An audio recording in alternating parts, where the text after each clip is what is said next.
Hey Danaher. So I wanted to know what makes a good relationship good. So I did some research for you, and these are some of the things that I found. So, first, to build background, I think it's really important to define good and to also talk about how we measure goodness in our relationship. So, first, there's two notions brought up given to us by Deutsch. He says that the notion that the universal good extends to all types of relationships doesn't actually exist, but rather there is a good that is specific to each type of relationship. So that's one way. Or there's a notion that the universal good for all types of relationships does exist, and the way to measure it is through that analysis of the regard for the welfare of the other person in the relationship. He also proposes that the good of a relationship is defined by how much consideration those involved in the relationship have for one another. So if one person's well-being is regarded as more important than the well-being of one's own self, the relationship will reach its highest potential of good. So, to summarize this point, we're going to measure the goodness of our relationship by how much one person is regarding the other person as more important than themselves. So, if they desire greater welfare for the other person than they do for themselves, they are reaching the highest potential of good in their relationship. So now we're going to talk about goodness in friendships. So if people only knew about nexting or how to do nexting, and if they only knew the 5 stages of communicative arguments, and the importance of self-disclosure, then they would have good friendships. If people only knew how to do nexting, then they would have good friendships. So, nexting is the process of thought when a person asks, "What should I do next?" in the context of an argument. It also analyzes what happened, what they could have done differently, and what they can do in order to mend the further dynamic of that relationship. So when both parties of relationship have the shared goal of furthering their friendship and becoming closer while it's already building on an already established relationship, they're building a good friendship. Nexting also suggests that no human is fully developed and in like that sense and reaches the end good reaches the end good, therefore they are always growing and learning. And this is interesting because it points out that a person is like always changing, and it also points out how important it is that people are able to do nexting together, that they change together, that they grow together, because ultimately that's what helps people grow and friendships grow. Secondly, if people knew about the 5 stages of communication to carry out within arguments, they would have developed good argumentative skills which can contribute to good friendships. So there's a book called Bridges Not Walls, and it talks about verbal aggression, and in it, the author talks about how verbal aggression is actually not the best term to describe what's actually going on, because verbal aggression is specific to just verbal aggression or verbal communication rather than verbal and nonverbal. So the term they use is communicative aggression, and that encompasses both nonverbal and verbal communication. So for verbal aggression, as defined by the book Bridges Not Walls, it's communication that attacks another person's self-concept. The communicative aggression arises when the parties do not have developed argumentative skills. In the way in which the book proposes argumentative skills, they are developed through these 5 stages of communication within arguments. So the 5 stages are stating the controversy in prepositional form, analyzing the preposition, inventing arguments, and then advocating and defending one's own position, and then attacking the position of others and managing interpersonal relationships during the argument. So I think this goes hand in hand with nexting because it's looking at the relationship and looking past just the argument. They're thinking, okay, how are the words that I'm saying going to impact this relationship after the argument? So when I'm arguing, how am I going to talk to them so that our relationship will endure this argument and it will progress and move forward, and that this will be a beneficial argument and just not something that's going to be ripping us apart or bringing the relationship down. So there's another book by C.S. Lewis called The Four Loves, and in this book he also talks about friendship. And when he's talking about friendship, he states that this relationship type has been viewed as the least essential of relationships in regards to survival. So friendship isn't necessary for reproduction, it's not necessary for food, that kind of stuff. But he says that in order to make meaning of shared experiences, friendships are essential. And the way that he explains this, he says that the way one talks to a friend is less intimate than the way that they might talk to their romantic partner. So what makes this different yet important still is the enjoyment that it brings when you're talking to them. It's less dense when someone can go play a game and be lighthearted without the concern of all the baggage that awaits them once they finish playing that game. It's not essential that they share what their baggage is and their burdens might be, but by them doing that, they're doing it out of their own desire and because they want to. So it's less dense when someone can go play a game and be lighthearted and not have to worry about the concern of all the baggage that they might be bringing to someone once they finish playing the game.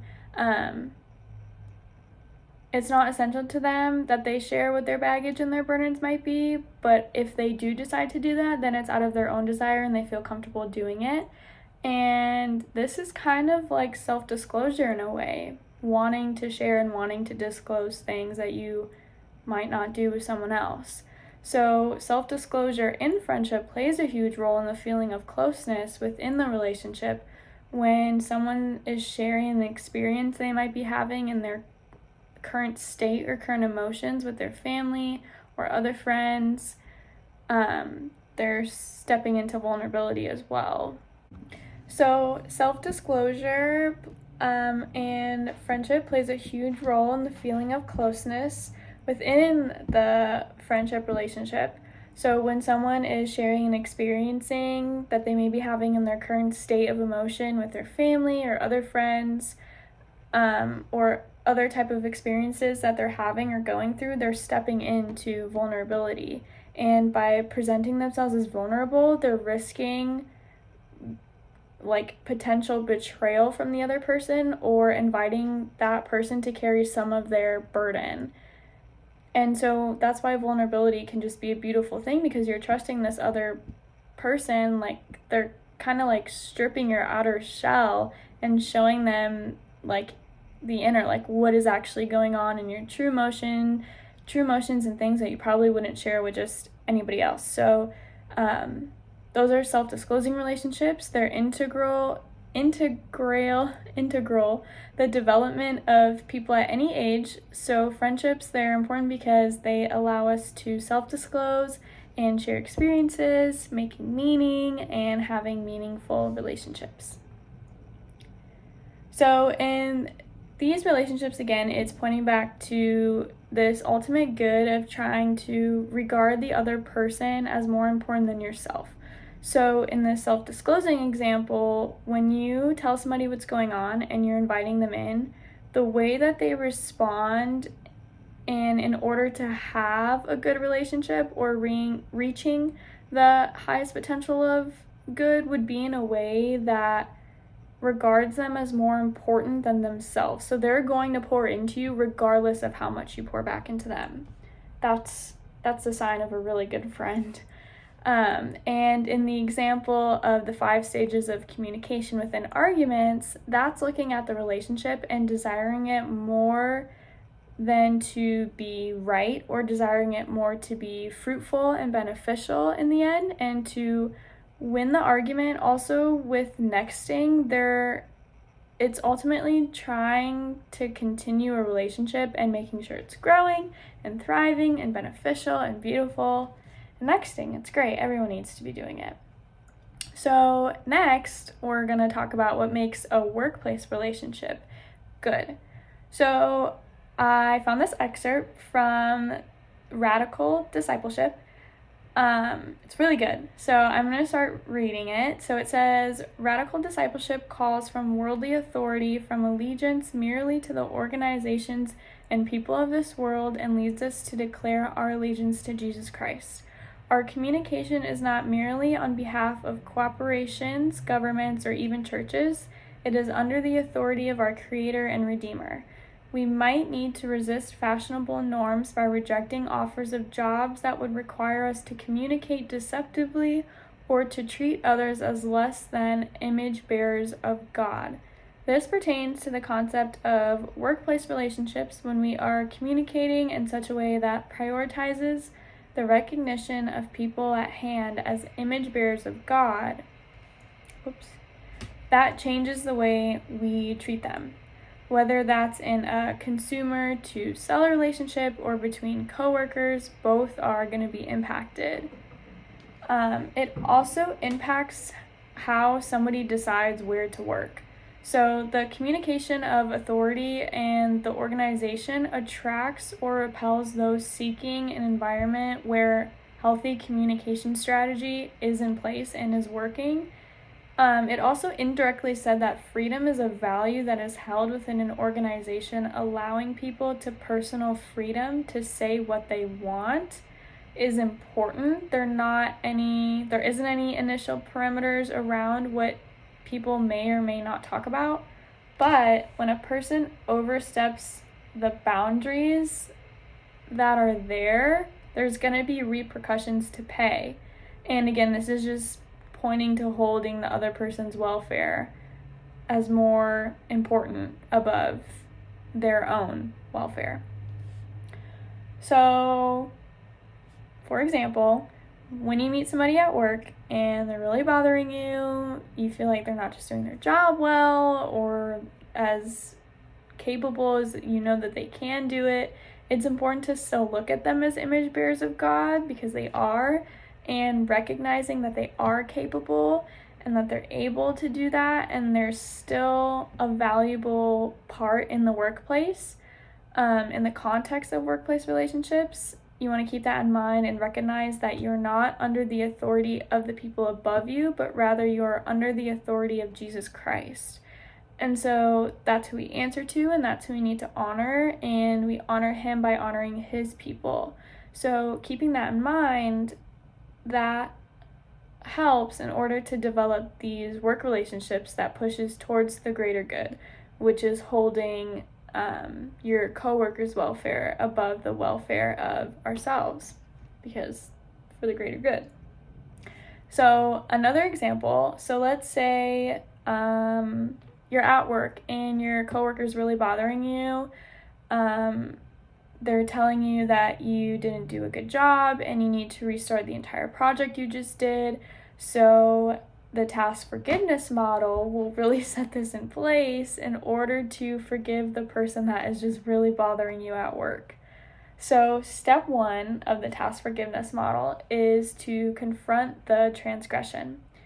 So you go to this coworker and you say, hey, when you told me that I did a terrible job and I needed to restart. So that's great. Stop on step 1. You want to start with a brief description of the occurrence. Follow up with questions of what the intent was in the occurrence, and then if they would offer some self-disclosure. So again, you would start with this part. You'd say, hey, when you said this, I just wanted to know what you mean. Did you really think I did a terrible job? If I did, would you tell me why?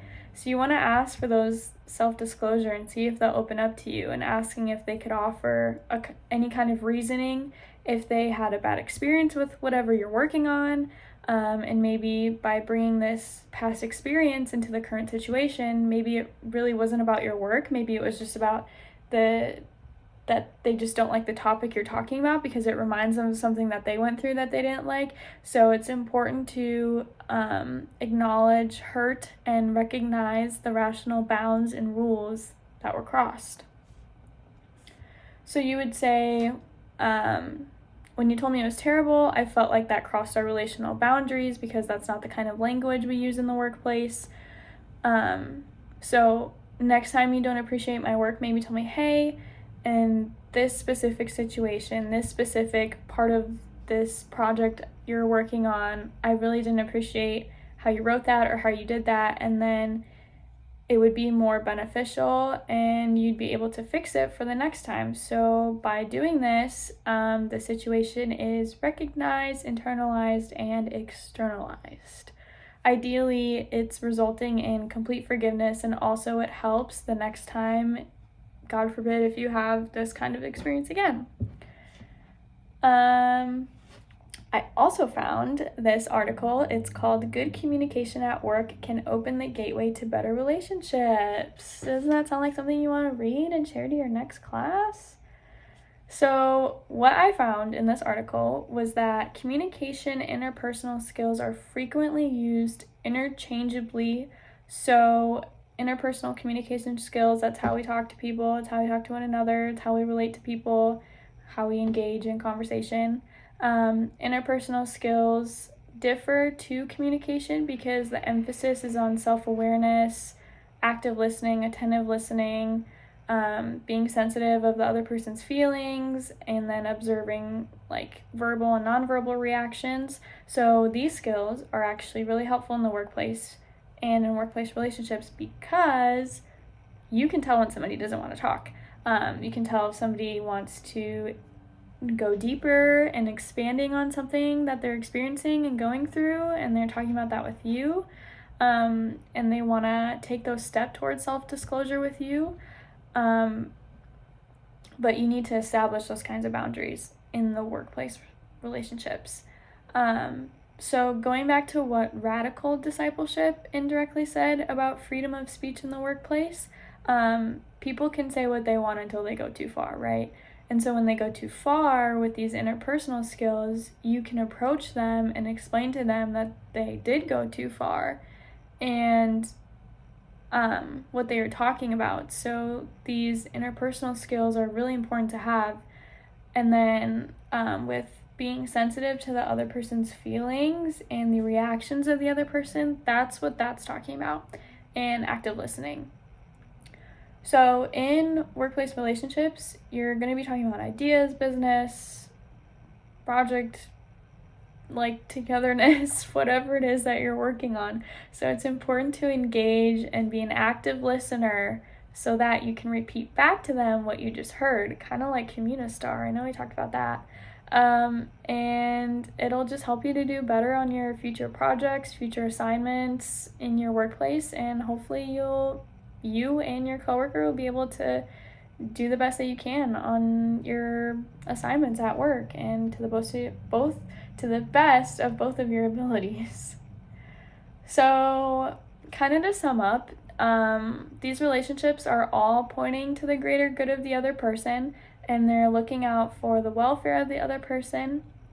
They're desiring the other person's welfare to be greater than their own and care for them more than themselves. So that's seen in friendships, in the way that people are nexting.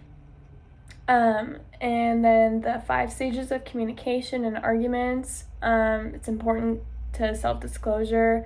And then talking about C.S. Lewis's book, Bridges Not Walls, and then the article that I cited, it's in the document that has a link to this video. And then when I talked about workplace relationships, I gave an example. We talked about the scenario with your coworker who didn't appreciate your work that you were doing and the best way to go about that, and then talking about radical discipleship and the way that we look at other people as image bearers of God. Task forgiveness model, how important it is to get rid of any kind of distaste for the other person you're working with so that you can move forward and do the best work that you can together and by yourself. And then talking about good communication at work and how that can open a gateway to better relationships at work. And then we talked about interpersonal skills and the importance of having them when you're in a workplace setting so that you can have good relationships, you can understand how to relate to others at work. And yeah, all in all, these relationships are just pointing towards caring for the other person more than caring for yourself and all the benefits that come with it. So that is what makes a good relationship good.